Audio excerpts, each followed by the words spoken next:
അനധികൃത സ്വത്ത് സമ്പാദന കേസിൽ മുൻ മന്ത്രിയും കോൺഗ്രസ് നേതാവുമായ VS ശിവകുമാറിനെ കുറ്റവിമുക്തനാക്കി വിജിലൻസ് റിപ്പോർട്ട്.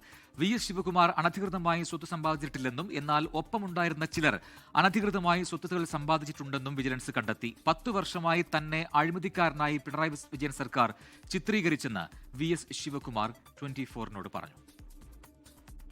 ഉമ്മൻചാണ്ടി സർക്കാരിൽ ആരോഗ്യമന്ത്രിയായിരുന്ന കാലത്ത് VS ശിവകുമാർ നേരിട്ടും ബിനാമികൾ വഴിയും വരവിൽ കവിഞ്ഞ് സ്വത്ത് സമ്പാദിച്ചെന്നായിരുന്നു കേസ്.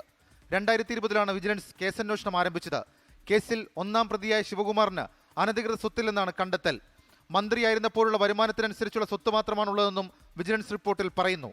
പരാതിക്കാരില്ലാതെ അന്വേഷണം നടത്തി തന്നെ അഴിമതിക്കാരനായി ചിത്രീകരിച്ചുവെന്ന് VS ശിവകുമാർ. കഴിഞ്ഞ 10 വർഷമായി എന്നെ ഈ അഴിമതിക്കാരനായി ചിത്രീകരിക്കുന്നതിലേക്ക് വേണ്ടിയുള്ള ശ്രമമാണ് ഈ ഗവൺമെന്റ് ഭാഗത്തു നിന്നുണ്ടായത്. ഇപ്പൊ എന്തായാലും സത്യം തെളിഞ്ഞു. അവര് തന്നെ അന്വേഷിച്ചിട്ട് കുറ്റക്കാരനല്ല എന്നുള്ളത് അതിന്റെ റിപ്പോർട്ട് അവർ കൊടുത്തു എന്നുള്ളത് അറിഞ്ഞതിൽ വളരെയധികം സന്തോഷമുണ്ട്. എന്നാൽ ശിവകുമാറിന്റെ ഡ്രൈവർ ഷൈജു ഹരൻ, സുഹൃത്തുക്കളായ രാജേന്ദ്രൻ, ഹരികുമാർ എന്നിവർക്കെതിരെ ഗുരുതര കണ്ടെത്തൽ വിജിലൻസ് റിപ്പോർട്ടിലുണ്ട്. 2011 മെയ് 18 മുതൽ 2016 മെയ് 20 വരെയുള്ള സമയത്ത് ഇവരുടെ സ്വത്തുക്കൾ കാര്യമായി വർദ്ധിച്ചുവെന്നാണ് അന്വേഷണത്തിലെ കണ്ടെത്തൽ. രാജേന്ദ്രന് ഈ കാലയളവിൽ ഉണ്ടായ വരുമാനം 12 ലക്ഷത്തിനടുത്താണെങ്കിലും 5 വർഷത്തിനിടെ ഉണ്ടായ ആസ്തി 1 കോടിക്ക് മുകളിലാണ്.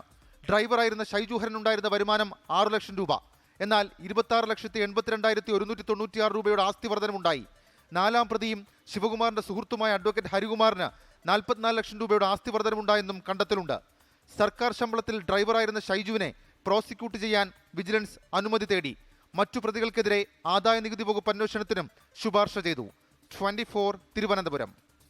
ലോകത്തെവിടെയായാലും ഏത് സമയത്തും 24 വാർത്തകളും ഓഗ്മെന്റഡ് റിയാലിറ്റി പാക്കേജുകളും എക്സ്പ്ലെയിനറുകളും വിശദമായി കാണാൻ ഞങ്ങളുടെ യൂട്യൂബ് ചാനൽ നിങ്ങൾക്ക് സബ്സ്ക്രൈബ് ചെയ്യാം.